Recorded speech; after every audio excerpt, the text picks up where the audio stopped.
औरंगजेब के बाप का नहीं है तो वो हरिहर मंदिर जो खोद रहे वो तुम्हारे बाप का है जिसे तुम खोद रहे हो। बिल्कुल है बाप, बिल्कुल है। हिंदुओं का है, हिंदुओं का है, हिंदुओं का है, मेरे बाप का है, मेरे राम का है। सर मैं सिर्फ एक बात बोलना, सर बुरा मत मानिएगा। सर जैसे सर कह रहे हैं कि महाकुंभ में जो है लोगों को एंट्री बंद कर दी है मुसलमानों की। सर मैं ये बात पूछना चाहता हूँ कि वहाँ पर मुसलमानों का काम क्या है, क्योंकि वहाँ पर तो हिंदुओं का जो मनाया जा रहा है। दूसरी बात ये है जो मुसलमान हिंदू राम को मानता नहीं है, पत्थर पूजा को भी नहीं।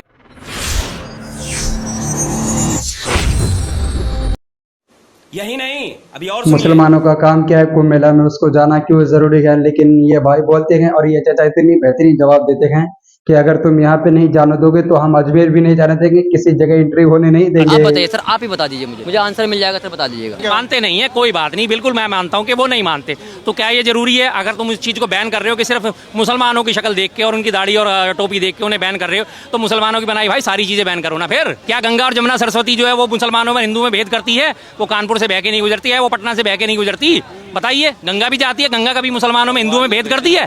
भेद करती है। उसी गंगा से मुसलमान भी नहा रहे तो इसी गंगा का पानी को इस्तेमाल हिंदू भी कर रहे होते। क्या वो गंगा माँ जो हमारी ऊपर से निकली हुई शिव जी की जटाओं में से वो भेद कर रही है? नहीं कर रही ना। और रही बात इनकी बात करी तो अगर बैन करे तो भाई सारी चीजें बैन करो ना। पहले ये देखो, तंबू गाड़ने से पहले देखो ये बांस कहाँ का है, बांस को लेके कौन आया, बांस किसकी गाड़ी में बन गया है, जिस गाड़ी में बन गया है वो गाड़ी किसने बनाई थी, इस गाड़ी में रास्ते में पंचर हो गया था, क्या वो पंचर अब्दुल ने तो नहीं लगाया था?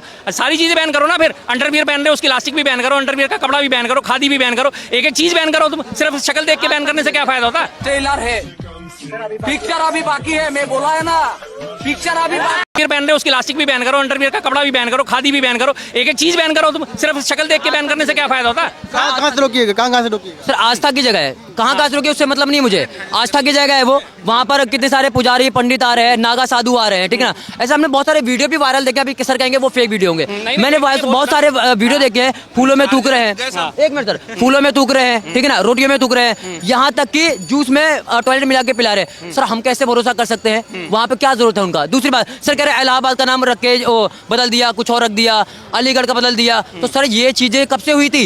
ये शुरुआत तो कहीं ना कहीं से हुई है ना। जो कह रहे हैं सर कि फर्क नहीं पड़ेगा अगर नाम बदल देंगे, सर फर्क पड़ेगा। शुरुआत में जब बदले गए हैं, आप बताइए, मैं फॉर एग्जाम्पल बता रहा हूँ, जैसे कि पहले अकबर बाबर आए, इन लोगों ने क्या किया, मंदिरों को तोड़ के मस्जिद बनाए, फर्क पड़ा। आज वही मंदिर के नीचे जो है मस्जिद के नीचे मंदिर ढूंढा जा रहा है, फर्क नहीं पड़ रहा है इस चीज में?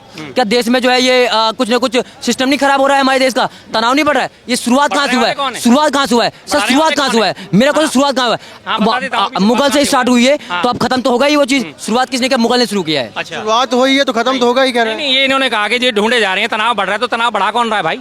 तनाव तुम लोग ही तो बढ़ा रहे हो। हर जगह जाके एप्लीकेशन लगा के, अगर तुम्हें इतनी चिंता है ना, अभी जमुना के किनारे से खुदाई करनी शुरू करो, मरकट वाले बाबा के सामने खुदाई करो, इस किनारे और उस किनारे लगातार आपको मूर्तियां मिलेंगी, लगातार आपको खंडित मूर्तियां मिलेंगी, लगातार आपको शिवलिंग मिलेंगे, लगातार आपको खंडित धर्म। मजा आया, और मैं ये जो मजा है हिंदुस्तान के हर व्यक्ति को देना चाहता हूं। धर्मग्रंथ मिलेंगे वहाँ पे, फिर वहाँ बनाओ ना। फिर जाके वहाँ क्यों नहीं करते हो? जब पानी आके वहाँ चढ़ता है वहाँ क्यों नहीं तुम्हारी आवाज निकलती? क्यों नहीं निकलती? हर जगह जाके खोदोगे तो जैन मंदिर को भी खोदो, फिर इसके नीचे भी निकलेगा आपका, फिर लाल किले को भी खोदो। है इतिहास में लिखा होगा, बात पूरी करने मैं आपको मौका दूंगा आराम से। फिर और तनाव बढ़ा कौन रहा है? इस तनाव को बढ़ा के हासिल क्या होगा? हासिल क्या होता है? रामगोपाल मिश्रा मारा जाता है इस तनाव को बढ़ा के, उसे गोली मार दी जाती है। उसके बाद संभल का दंगे आकार लेते हैं, उसमें 5 मुसलमान मारे जाते हैं। ये तनाव को बढ़ाने का इनका काम है, और उसके परिणति क्या होती है? आम आदमी मारा जाता है। जय श्री राम बोलो वरना मैं तुम्हें गोली मार दूंगा। चेतन सिंह, कांस्टेबल चेतन सिंह, याद होगा ना आपको? जयपुर जाते हुए ट्रेन में जय श्री राम बोल वरना गोली मार दूंगा, नहीं बोला उन्होंने, 3 लोगों को गोली मार दी। नासिर जुनैद की मॉब लिंचिंग कर दी, गाय हत्या के नाम पे, ये गौ तस्कर हैं, इनकी हत्या कर दी, उन्हें जला के मार दिया गया। लेकिन 185 टन का गौमांस जो है पंडित पूरन जोशी के कोल्ड स्टोरेज से बरामद होता था, इनके लोगों की आवाज नहीं निकलती। इनके मंत्रिमंडल में, बीजेपी को सपोर्ट करने वाले मंत्रिमंडल में किरण रिजिजू लगातार कहता है हाँ मैं बीफ खाता हूं, कोई मेरा कुछ कर सके तो कर ले, उसके लिए इनकी आवाज नहीं निकलेगी। कोल्ड स्टोरेज बनाने के नाम पे जो सतीश सब्बरवाल है, सबसे बड़ा अल कबीर बूचड़ खाना चलाता है, नाम रखा हुआ है अल कबीर, सबसे बड़ा देश का बूचड़ खाना चलाता है, सबसे ज्यादा बीफ एक्सपोर्ट करता है, उससे 250 करोड़ का चंदा इनकी पार्टी खा जाती है, उसके खिलाफ इनकी आवाज नहीं निकलेगी। आवाज किसकी निकलेगी इनके खिलाफ? जो बेचारा कोई गरीब आदमी खड़ा होगा, जालीदार टोपी पहने खड़ा होगा, तहमत पहने खड़ा होगा, सिर्फ उनके नाम इनकी आवाज निकलती है। वहां इनकी जोर आजमाइश होती है। अरे तुम अगर जोर आजमाइश दिखाने में पूरन जोशी के घर क्यों नहीं गए? जोर आजमाइश दिखानी है तो वहां क्यों नहीं? सतीश सब्बरवाल के घर क्यों नहीं आते? किरण रिजिजू के घर क्यों नहीं आते? स्मृति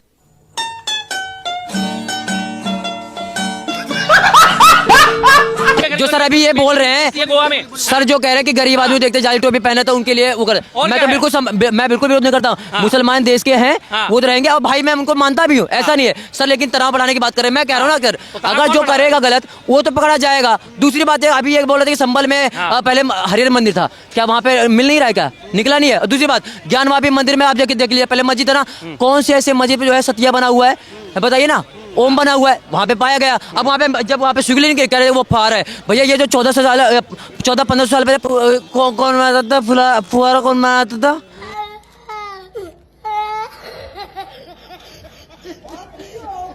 फुहारा कौन बनाता था?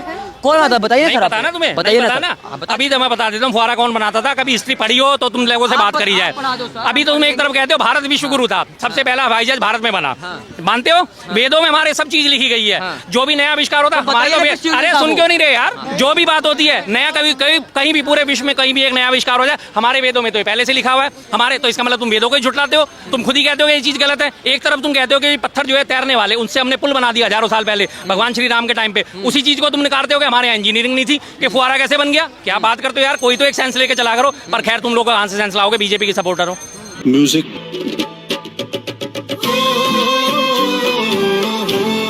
बिल्कुल मैं तो सपोर्ट करता हूँ। जो काम करेगा, जो चोरी चकारी नहीं करेगा, जो धांधाबाजी नहीं करेगा, मैं सपोर्ट करता हूँ। उन्होंने एक बात और कही कि जो शुरुआत हुई थी वो उसका खत्म भी तो होगा कभी। नहीं कैसे? मतलब क्या करोगे आप? आज से 500 साल पुराने लोगों से बदला लोगे? बदला नहीं लोगे तो नहीं बदला लोगे तो बदला लेने की तैयारी है। पीढ़ियां के पीढ़ियां निपट गई। करोगे परिवर्तन? और सबसे बड़ी बात इनकी, मैं एक और बात बताता हूँ। मुगल जो है, क्या उन्होंने ये बताओ कौन से उन्होंने किसको, अकबर की लड़ाई किससे हुई थी? सही सुनिए। नहीं, सबसे पहले बाबर की लड़ाई किससे शुरू? मैंने नहीं बताओ ना। बाबर की लड़ाई टीचर नहीं है मेरे, आप टीचर नहीं है मेरे, आप टीचर नहीं है मेरे, क्योंकि मैं आपको लगातार देखता हूँ, मैं आपको लगातार देख रहा हूँ। आप सिर्फ एक पक्ष को ले रहे हैं, आप दोनों की बात कीजिए, दोनों की तो कर रहा हूं, दोनों की बात। बताओ ना। तो आपने क्यों नहीं बोला ये चीज? आपने क्यों नहीं बोला? अरे बताओ आप ना। बताइए बाबरी मस्जिद किसने तोड़ा था? आप बताइए ना। पर 2 मिनट बाबर ने जब भारत में आक्रमण करा था उस वक्त भारत का बादशाह कौन था ये बताओ? एक मिनट सर, कौन था? आप हिस्ट्री मत पूछिए मुझसे, बस, आप मुझसे मत कुछ नहीं पूछिए। तो बोलते, आप मेरे टीचर नहीं बन सकते, आप मेरे टीचर नहीं बन सकते। किससे? ये बताइए। बताओ मैं ना आपसे पूछ रहा हूँ, किससे? बाबरी मस्जिद किसने तोड़ी? अरे मैंने क्या पूछा? नीचे पहले बाबर क्या ने था? जब भारत में आक्रमण करा किसको हराया था उसने? ये बता दो। बताओ किसको हराया था? मैं कह रहा हूँ मेरी टीचर मत बनिए, मैं नहीं बता सकता। आगे ना हिंदू हिंदू आगे। अब ये कह रहे कि हिंदुओं आप भी तो हिंदू मुस्लिम कर रहे हो खड़े होके, आप भी तो कर रहे हो, मैं भी तो करूंगा। आराम से जब आक्रमण करा था किसके ऊपर करा था? इब्राहिम लोदी के ऊपर। पहला युद्ध कितना हुआ? बाबर और इब्राहिम लोदी का हुआ था। लोदी कौन था? वो भी मुसलमान था ना। लोदी से पहले के वंशज उठा के देखो कौन थे।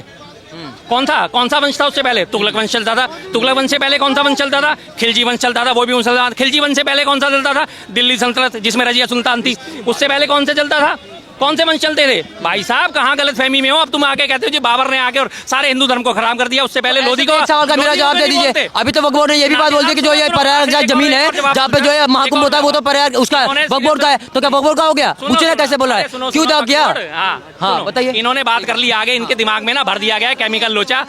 मुसलमान मतलब मुगल, मुसलमान मतलब मुगल। अब ये बार बार मुगलों को लुटेरा ठहराते हैं। अब जो वास्तविक लुटेरा था, जो वास्तविक लुटेरा उसका इन्होंने कभी नाम नहीं लिया। इस पूरे चांदनी चौक में नादिर शाह ने कत्लेआम मचा दिया था। पूरे चांदनी चौक में कोई एक ऐसी जगह नहीं है कि जिस जगह पे लाश ना गिरी हो। यहाँ जहाँ तुम खड़े हो ना, इस जगह पे भी लाश गिरी होगी। सारे कटरे सारे एक ही दिन में 30,000 लोगों को उसने कत्लेआम कर दिया था। और 80 करोड़ की दौलत यहाँ से लूट के लेके गया था, तख्ते ताउस लेके गया था। उसके लिए इनकी आवाज नहीं खुलती क्योंकि इनको कभी पढ़ाया नहीं। इनके दिमाग में ठूस दिया मुसलमान मतलब मुगल। अब क्या करना है? मुगलों की संतान, औरंगजेब की संतान। अब सुनो औरंगजेब की बात सुनो। औरंगजेब को सब जगह खलनायक ठहराया जाता है, लेकिन जितनी मंदिरों के लिए जमीन औरंगजेब ने दान करी ना पूरे मुगल सल्तनत में किसी ने नहीं करी। कभी औरंगजेब अपने कंधे पे लग गया था। एक मिनट ये कह रहे हैं औरंगजेब ने एक मिनट सर आप चिल्लाइए मत। एक मिनट बोलिए सर, एक मिनट। ये कह रहे हैं कि औरंगजेब ने जो है दान किया था मंदिर को ले। औरंगजेब अपने कंधे पे लेके ले गया था क्या? कहाँ से लेके आया था? ये भारत की जमीन है, औरंगजेब के बाप का नहीं है। जो वो दान करेगा वो दान करेगा, उसकी क्या औकात है? पलट के पूछता हूँ, औरंगजेब के बाप का नहीं है तो वो हरिहर मंदिर जो खोद रहे वो तुम्हारे बाप का है जिसे आज तुम खोद रहे? बिल्कुल है बाप, बिल्कुल है। हिंदुओं का है, हिंदुओं का है, हिंदुओं का है। मेरे बाप का है, मेरे राम का है, मेरे बाप का। मैं कहता हूँ मेरे बाप का है, मेरे बाप का है। मुझे ही बात करने दे। अरे आराम से। यही नहीं, अभी और सुनिए। बात करने दे। हाँ। पहली बात मैं ये कहना चाहूंगा, अन्यथा जब बात हो तो अच्छी बात होनी चाहिए। और रही बात पॉलिटिक्स, और रही बात ये कि दुनियावी, और रही बात उसकी जब धर्म की बात हो तो हिंदू मुस्लिम सिख ईसाई जैन बौद्ध आर्यन समाज, यहाँ तक कि यहूदी, हर एक का है ना उसकी कहाँ देखनी चाहिए और कहाँ न देखनी चाहिए। किसी भी धर्म को पहचानने के लिए, देखने के लिए उनका है ना हर एक जिस तरह की ईश्वर की तरफ से ईश्वर वाणी होती है, उसी तरह सत्य में जीने के लिए ईश्वर की यानी संविधान होता है, ईश्वर की संविधान होता है। तो मैं ये कहना चाहूँगा कि यानी पॉलिटिक्स के बहाने जो हमारे देश में ये फैलाया जा रहा है कि हर मंदिर के जगह पर ये है, मस्जिद की जगह पर ये है, तो मैं ये कहना चाहूँगा हर एक है ना सनातन धर्म के मानने वाले के लिए ऋग्वेद ये जो सारा ना 2 मिनट रुकिए, पर आप युवा है, खुदाई का फायदा क्या होगा भारत? क्या खुदाई का फायदा क्या होगा भारत? फायदा क्या हो रहा है? खुदाई का क्या फायदा हो रहा है? फायदा होगा क्या? क्या फायदा होगा?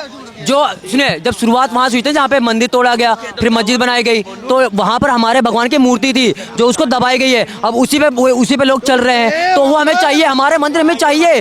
30,000 मंदिर तोड़े गए हैं, 30,000 मंदिर तोड़े गए, तो एक मंदिर तो लेंगे वापस ना, है ना? तो फिर भाई एक बात बताओ, अरे 1000 साल एक मिनट, अरे तसल्ली रख, बीच में मत बोले। उम्र है 1000 साल पुरानी। राम राम से राम राम तसल्ली रख, आराम से, आराम से। मुर्दा क्यों निकाल रहे हो? जो है वो देखो। डिबेट नहीं, डिबेट